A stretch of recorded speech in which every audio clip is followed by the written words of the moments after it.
Welcome back to Mozzy Sales. I'm making videos again. Hopefully that's good news. Spread the word.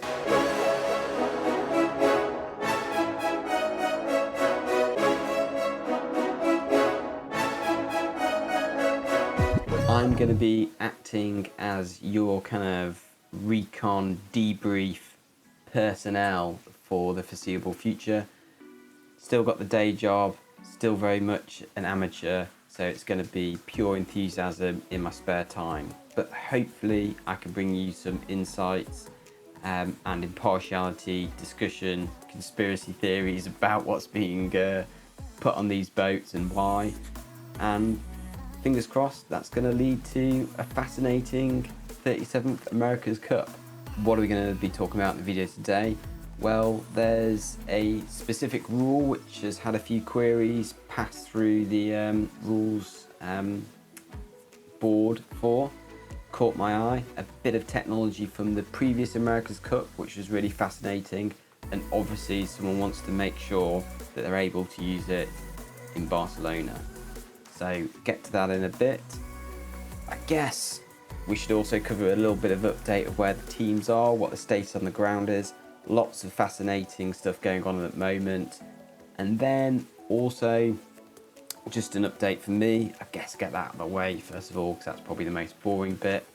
Where have I been for last year? Well, been having a family, been working a job, and been doing some sailing myself. Most in the 800, bit in the 200. Some moderate success, including winning the Endeavour Trophy, bit of a big thing in UK dinghy sailing, so like literally a big thing, like freaking huge thing, the Endeavour Trophy. So yeah, that's what I've been working on, winning this, freaking heavy too. So yeah, that's where I've been, but you know, I'm ready to engage again with the America's Cup high performance scene, and yeah, really looking forward to AC37 and starting the journey along with all you good people. So that's the update on me.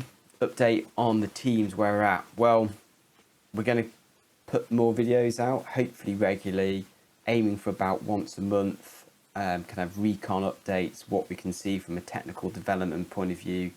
The aim of this is just to kind of walk through the whole story, so we get to the point when the cup starts and we're familiar with the technology that's being used, the design paths which have taken the teams there.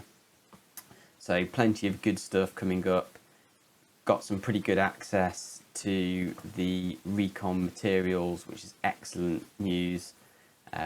Honestly, I'm kind of just doing this mostly so I can see all that recon data. Hopefully it should be good for everyone. But yeah, some awesome stuff being shared by the Cup team. So looking forward to delving into that and bringing you some discussion alongside Rob and Tom and some guests along the way. So where we are in the Cup cycle, well, exciting times recently. About a month ago, Alinghi got the first boat wet. That was the boat they bought, basically Emirates Team New Zealand's first AC75. So they bought that. They've stuck one foil on it from American Magic. So they're doing some A/B testing on two different types of foils, one with the large bulb and one of the faster foils we saw from the last America's Cup against the, I think one of Emirates Team New Zealand's either third or fourth foil, not the ones used in the Cup, but the ones just before that. So interesting stuff on Alinghi. Then we have Emirates Team New Zealand, who've been commissioning the AC40s. They're going to use that as a test boat. Also, it's going to be used in the standard one design configuration for the Women's America's Cup and the Youth America's Cup.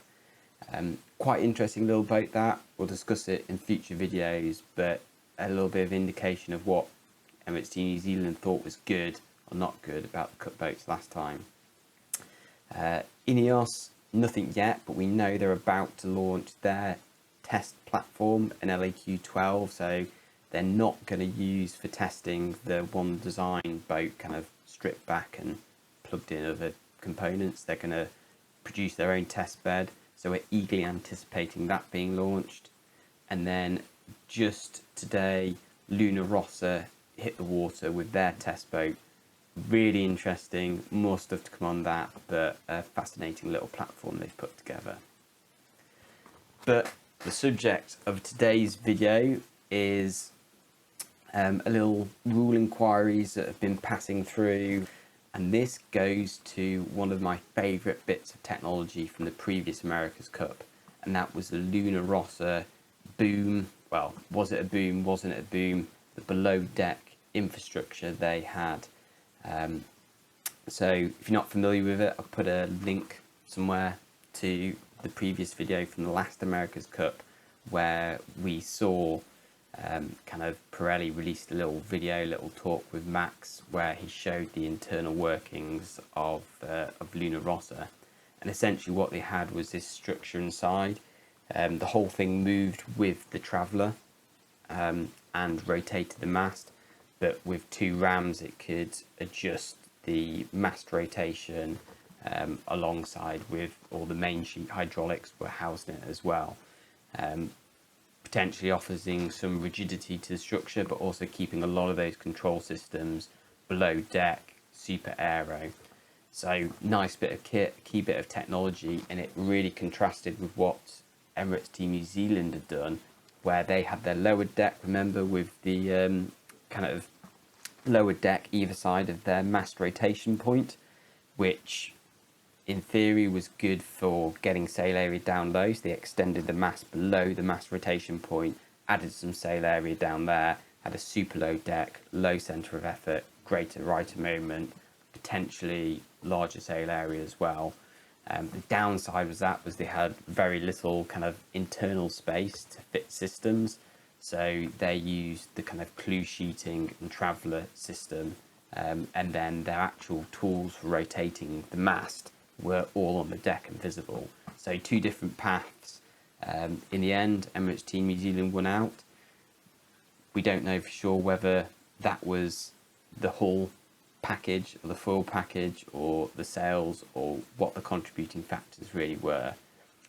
But we know that one team at least really rates that Luna Rossa kind of articulating system boom below the deck, because we've had a few rule inquiries come through.